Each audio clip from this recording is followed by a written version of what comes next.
এই 31st night যখন আমাদের সমাজের মধ্যে এসে উপনীত হয়েছে, আমাদের সমাজে আসার পরে এটা আর জানুস দেবতার পূজা নয়, বরং আমাদের মুসলিম ঘরের সন্তানগুলো তারা এই 31st নাইটের মধ্যে ফানুস করিয়ে আতশবাজি ব্যবহার করে, মদ্যপান করে, নারী পুরুষ একসাথে করে, বেপরদা হয়ে, অশ্লীলতার মাধ্যমে এই রাত উদযাপন করে। স্পষ্টভাবে বলে দিতে চাই, এই সমস্ত অপসংস্কৃতিগুলা শুধুমাত্র কেবলমাত্র আমাদেরকে ইসলাম থেকে দূরে সরানোর জন্য আনা হয়েছে। সুবহানাল্লাহ।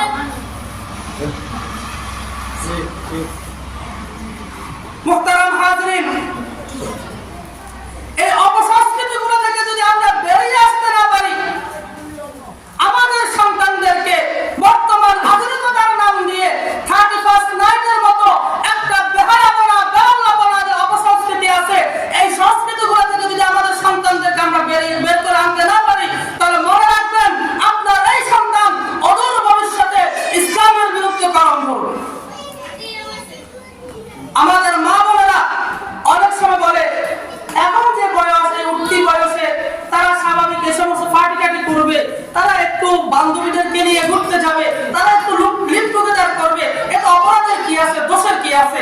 আমি আপনাদেরকে বলতে চাই, আপনার মাথায় এই জিনিসটা যদিও দোষের নয়, কিন্তু ইসলামী শরিয়ায় এটার চাইতে বড় অপরাধ আর কিছুই হতে পারে না।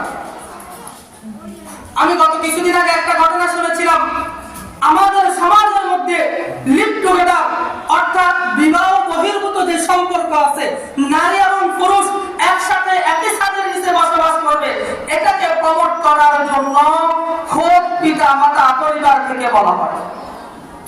একটা ঘটনা আমাদের নোয়াখালীর, আরেকটা ঘটনা ঢাকা। উভয় ঘটনার মধ্যে পরিবার তাদের দাবি হলো, তুমি যে ছেলেটাকে বিয়ে করবে, যে ছেলেটাকে তোমার জীবন সঙ্গী হিসেবে বেছে নিবে, তাকেও তো তোমার বোঝার দরকার আছে। এর জন্য তোমরা আগে দুইজন একসাথে কিছুদিন থেকে একে অপরকে বুঝে নাও।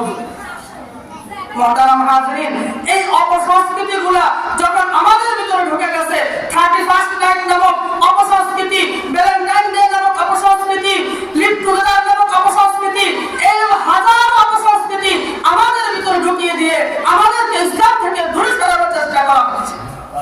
মুহতারাম হাজিরিন, আমি আলোচনা দীর্ঘায়িত করব না, আমি আপনাদেরকে শুধুমাত্র এতটুকু সতর্ক করে দিতে চাই যে আমাদের সমাজে যত অপসংস্কৃতি আছে, সমস্ত অপসংস্কৃতি থেকে আমাদেরকে বিরত থাকতে হবে।